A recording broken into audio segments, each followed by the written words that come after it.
गुजरात में आम आदमी पार्टी के विधायक चौतरफा पुलिस के सामने सरेंडर कर रहे हैं। वन कर्मियों को धमकाने फायरिंग के मामले में चैतर वसावा पर नर्मदा पुलिस ने केस दर्ज किया था। विधायक चैतर ने हाईकोर्ट से अग्रिम जमानत नहीं मिलने पर अंततः सरेंडर कर दिया। उन्होंने एक वीडियो बनाकर खुद को फंसाए जाने का आरोप भी लगाया।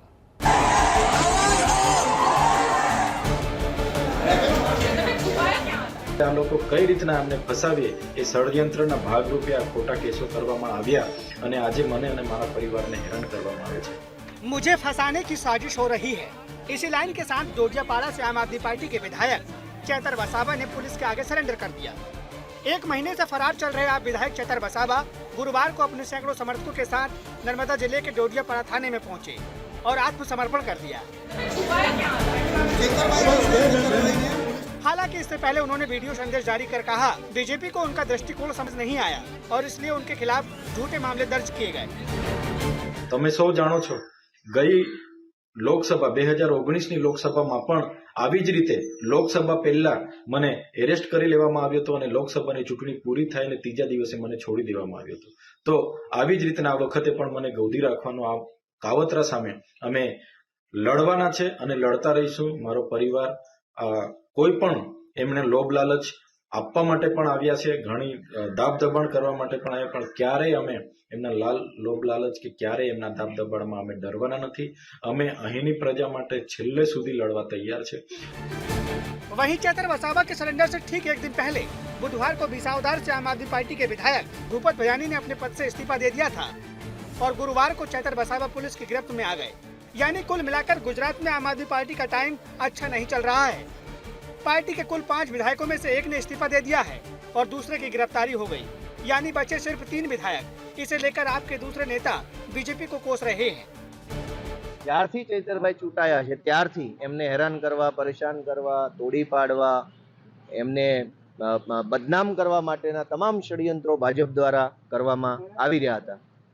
છેલ્લા કેટલાક દિવસ પહેલા આવા જ ષડયંત્રના ભાગરૂપે ચૈતરભાઈ વસાવાને હેરાન કરવા, એમના પરિવારને ત્રાસ આપવા માટે એક ખોટી બેબુનિયાદ વાહિયાત ઉપજાવી કાઢેલી એફઆઈઆર ચૈતરભાઈ અને એમના પરિવાર વિરુદ્ધમાં દાખલ કરવામાં આવી અને એ એફઆઈઆરમાં ચૈતરભાઈના ધર્મપત્નીને પણ ખોટી રીતે ધરપકડ કરી જેલમાં પૂરી રાખવામાં આવ્યા છે।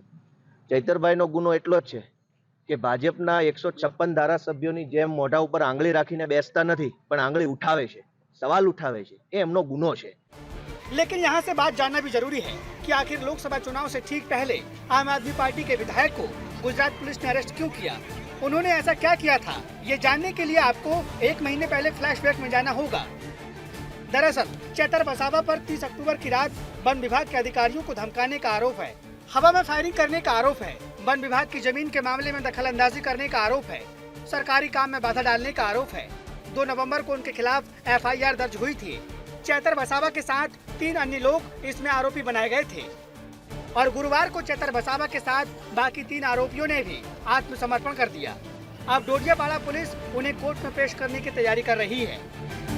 विधायक श्री चैतर भाई वसावा के विरुद्ध में फॉरेस्ट के अधिकारियों के पास से बलजबरी से पैसा निकलवाना, फायरिंग करके गैरकायदेसर मंडली की रचना करके उन्होंने जो गुनाह किया था उस हिसाब से एफआईआर दर्ज की गई थी और वो एफआईआर के तहत, वो गुनाह के तहत आज दिन तक वो फरार थे। आज उनकी धरपकड़ की गई है, इन्वेस्टिगेशन चालू है। गुजरात विधानसभा में आपके विधायक दल के नेता के जेल में जाने से उनके समर्थक और परिजन दोनों नाराज हैं और इसके लिए गुजरात सरकार को जिम्मेदार ठहरा रहे हैं। इस वक्त हमारे साथ चैतर वसावा विधायक है, उनकी पत्नी वर्षाबेन है, उन्हीं से बात करते। वर्षाबेन, चैतर भाई ने जो आज सरेंडर किया है, लेकिन वो उन्होंने कहा कि वो लोकसभा के चुनाव लड़ेंगे, तो किस तरह की आपकी तैयारी है? अभी हम सब विलेज में जाके सभी वो जनता को हम हमारी तरफ से जो भी कुछ समझाना होगा वो हम लोग समझाएगा और बोलेगा कि वो चैतर भाई को भाजपा की सरकार है, उसने गलत तरीके से वो एफआईआर में सब गुन्हे दाखिल किए हैं और उसको फंसाने के लिए वो भाजपा सरकार का ये सब कावतरा है। वहीं चैतर वसावा की गिरफ्तारी पर राजनीति भी शुरू हो गई है। इसको लेकर बीजेपी और आम आदमी पार्टी के समर्थक आमने सामने आ गए हैं। डोडियापाड़ा के आम आदमी पार्टी के एमएलए चैतर भाई वसावा के ऊपर सरकारी कर्मचारी को मार मारने का गंभीर आरोप लगा है। इस गंभीर आरोप का सामना करते हुए, कानून को मानते हुए जांच में मदद रूप होने के बजाय पिछले 1 महीने से वो भागते फिर रहे थे। आज उन्होंने आत्मसमर्पण किया है, वो अच्छी बात है। कोई भी व्यक्ति कायदे से बड़ा नहीं होता है, ये सबको ज्ञात होना चाहिए। 2024 के लोकसभा चुनाव से पहले आदिवासी नेता चेतर वसावा की गिरफ्तारी से आम आदमी पार्टी को तगड़ा झटका लगा है। 24 के चुनाव से पहले एक तरफ बीजेपी और कांग्रेस अपनी अपनी टीम को मजबूत करने में जुटी है, तो दूसरी तरफ आम आदमी पार्टी अपने विधायकों के इस्तीफे और गिरफ्तारियों के जाल में फंस गई है। नर्मदा से नरेंद्र पेपरवाला के साथ ब्रजेश दोषी, आज तक ब्यूरो। सौराष्ट्र के किसान आंदोलन पर उतारू हैं। राजकोट भावनगर में आज प्याज उत्पादक किसान सड़कों पर उतरे, जमकर हंगामा किया। मंडियों में प्याज का उचित दाम नहीं मिलने से किसान नाराज हैं। किसान प्याज के निर्यात पर प्रतिबंध लगाने और उसे हटाने की मांग कर रहे हैं। देखते हैं ये रिपोर्ट।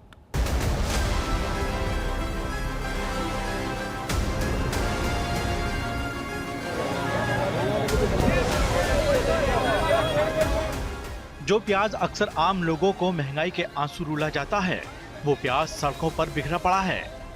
बोरियां की बोरियां सड़क पर फेंक दी गई हैं। विडंबना तो ये है कि इसे फेंका भी उन किसानों ने है जिसने खून पसीना लगाकर इसे खेतों में तैयार किया था।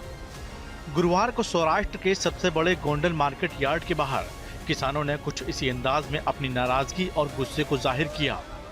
मंडी के बाहर सैकड़ों किसान सड़कों पर थे। जिन ट्रकों में प्याज भरकर लाए थे वो भी सड़कों पर खड़े थे।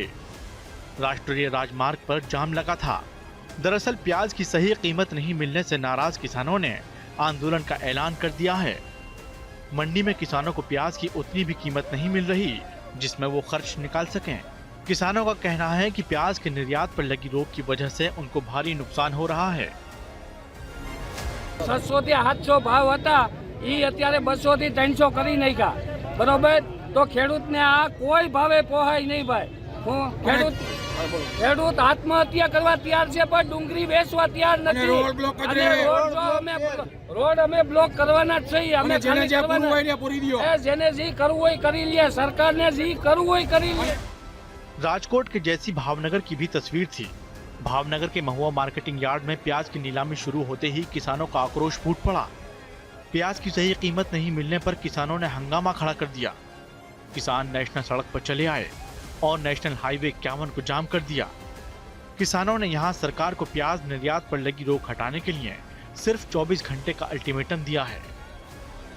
महंगाई की मार से हलकान किसानों की नाराजगी की वजह बहुत साफ है। गुजरात का सौराष्ट्र इलाका देश में प्याज का बड़ा उत्पादक है। यहाँ के जो किसान प्याज निर्यात पर रोक से पहले प्रति 10 किलो 800 से 900 रुपए बेच रहे थे, वही कीमत निर्यात पर रोक लगने के बाद घटकर 400 से 600 रह गई है। अब जब प्याज की नई फसल मंडी में आ गई है तो कीमत और घटकर प्रति 20 किलो 200 से 300 रुपए रह गई है। सरकार ने मानसून के दौरान प्याज के दाम में बेतहाशा बढ़ोतरी के बाद प्याज निर्यात पर रोक लगाई थी, लेकिन दाम पर नियंत्रण और निर्यात पर रोक लगाने का खामियाजा किसानों को ही भुगतना पड़ रहा है। सरकारनी नीति कायमी माटे हाथीना दांत जेवी रही है, चाववाना अलग, बताववाना अलग। एक बाजू सरकार 2022 में खेडूतोनी आवक डबल करवानी बात करे छे અને બીજી બાજુ જ્યારે જ્યારે ખેડૂતોના ખેત પેદાશના ભાવ ઉપર ગયા છે ત્યારે સરકારે એમાં કોઈ ને કોઈ હરકત કરી છે। છેલ્લા 5 વર્ષની જ આપણે વાત કરીએ તો અત્યારે ડુંગળીના ભાવ જ્યારે 800-900 રૂપિયા પ્રતિમણ ખેડૂતને મળતા હતા ત્યારે રાજ્ય કેન્દ્ર સરકારે એ ડુંગળી પર નિકાસ પર પ્રતિબંધ મૂકી અને ડાયરેક્ટ 200-250 રૂપિયાએ લઈ આવી। गुजरात के बड़े पाटीदार नेता और खोडलधाम ट्रस्ट के अध्यक्ष नरेश पटेल ने भी किसानों का समर्थन किया है। उन्होंने कहा है कि स्थिति गंभीर है और सरकार को इसका जल्दी से समाधान करना चाहिए। राजकोट के धुराजी में कांग्रेस ने भी प्याज के हार पहनकर किसानों के साथ अनोखा प्रदर्शन किया। परिस्थिति विकट कहेवाय અને આમાં સરકારે જલ્દીમાં જલ્દી આનો નિવારો અને ફેસલો લેવો જોઈએ।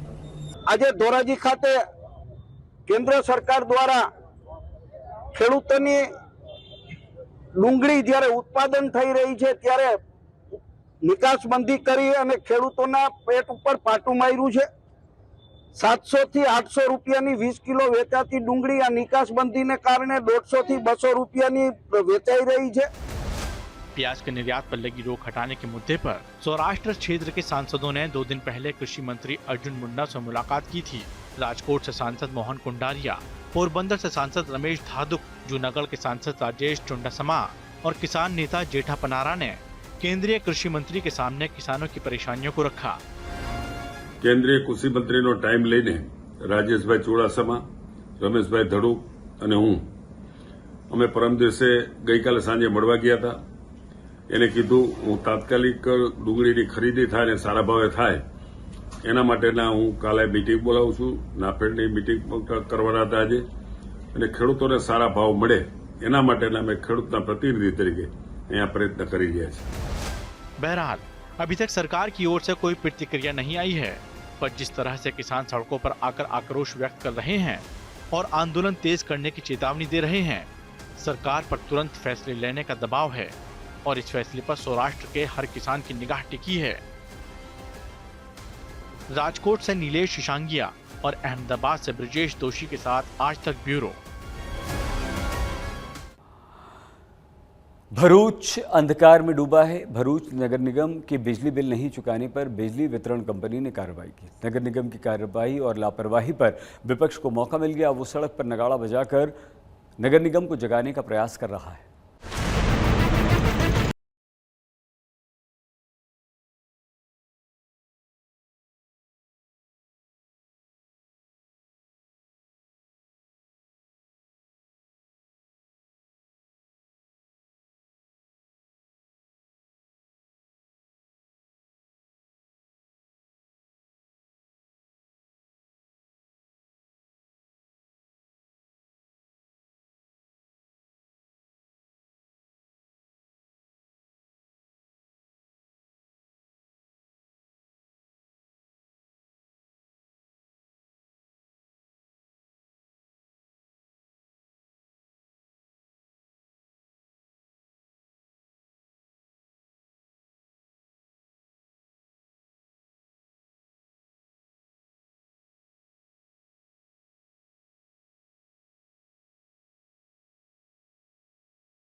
अधिकारियों को नींद से जगाने पहुंच गए।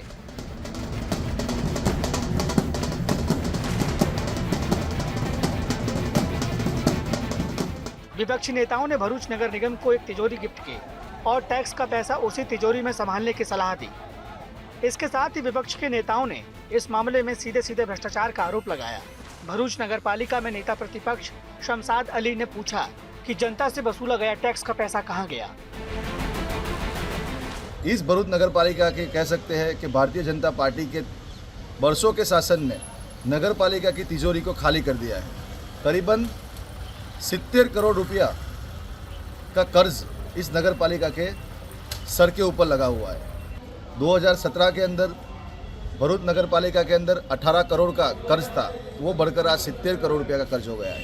लोगों के पैसे से भरी हुई तिजोरी नगर पालिका के भारतीय जनता पार्टी के शासकों ने खाली कर दी है। उस खाली तिजोरी को हमने उसे भेंट दिया है। वहीं जनता कर्ज में डूबी नगर पालिका के खिलाफ आरटीआई एक्टिविस्ट ग्रुप ने अनोखा विरोध प्रदर्शन किया। इस समूह के सदस्यों ने डिब्बे लेकर नगर निगम के लिए भीख मांगी। आरटीआई एक्टिविस्ट ग्रुप के सदस्य राजू भाई पंडित ने एक जर्जर और बदहाल नगर पालिका का जामा पहनकर शासक और विपक्ष दोनों को निशाने पर लिया और बताया कि नगर पालिका के पास आवाज तो होती, उसकी पीड़ा क्या होती। मैं भरूच नगर पालिका कई सालों से भरूच नगरजनों की सेवा करती आई हूँ। मेरे नाम पे शासक पक्ष अलग अलग टैक्स उघराकर प्रजा की सुखाकारी के लिए पैसा इकट्ठा करते हैं, लेकिन वो पैसा इकट्ठा करने के बाद उसका आयोजन सही तरीके से न करने के कारण और अपनी जेबें भरने के कारण आज जीबी का 8 करोड़ का लाइट बिल बाकी रह गया है। मैं तो निर्जीव हूँ, मेरे नाम पे करोड़ों रुपया टैक्स उभराते हैं और मैं देख रही हूँ कि प्रजा हित में वो पैसा यूज न करके अपनी जेबें भर रहे हैं। पूरे शहर में भीख मांगने के बाद आरटीआई ग्रुप के सदस्य एकत्रित धनराशि पालिका अध्यक्ष और मुख्य अधिकारी को देने पहुंचे, लेकिन उन्हें देखकर पालिका अध्यक्ष विभूतिबेन यादव भाग निकली। मुख्य अधिकारी ने ये दान लेने से इनकार कर दिया और कहा कि नगर पालिका सक्षम है और उन्हें ऐसे किसी भी दान की आवश्यकता नहीं है। આજરોજ ભરૂચ નગરપાલિકાના જે સ્ટ્રીટ લાઇટના કનેક્શનો કાપવામાં આવેલ છે એ અનુસંધાને કેટલાક લોકો આજે નગરપાલિકામાં કંઈક ફાળો ઉઘરાઈને આવ્યા હતા અમને આપવા માટે, પરંતુ અમે સ્વીકારેલા નથી। એવા કોઈ ફાળાની નગરપાલિકાની જરૂરિયાત નથી અને નગરપાલિકા સક્ષમ છે અને ભરી અને ચાલુ કરાવડાવશે। ભરૂચ નગરપાલિકામાં 2 દિવસથી સ્ટ્રીટ લાઇટનું જેવી દ્વારા કનેક્શન કાપવામાં આવ્યું છે। આજરોજ ભરૂચ નગરપાલિકામાં ભિખારીનો વેશ ધારણ કરીને જે લોકો આવ્યા હતા એ મારે મિટિંગમાં જવાના કારણે હું નીચે ઉતરતી હતી ને એમણે મારા એક પીછો કરીને મીડિયામાં ચમકવા માટે જે કૃત્ય કર્યું છે, લેડીઝ તરીકે હું એને સખત શબ્દમાં વખોડું છું। જો એ લોકોએ પૈસા જ જમા કરાવવા હતા તો ભરૂચ નગરપાલિકાની બધી જ ઓફિસો ખુલ્લી હતી અને એ લોકોના 400 રૂપિયાથી ભરૂચ નગરપાલિકાનું લાઇટ બિલ નથી ભરાવાનું। भरूच नगर पालिका की अध्यक्ष विभूतिबेन यादव का कहना है कि नगर पालिका सक्षम है, तो उनसे सवाल ये है कि एक साल में तीसरी बार बिजली कंपनी ने लाइट के कनेक्शन काटकर शहर को अंधेरे में क्यों डाला। नगर पालिका बिजली कंपनी को 7.5 करोड़ बकाया क्यों नहीं चुका रही है। भरूच नगर पालिका विपक्ष को हमला करने का मौका क्यों दे रही है। भरूच से गौतम डोडिया के साथ आज तक ब्यूरो।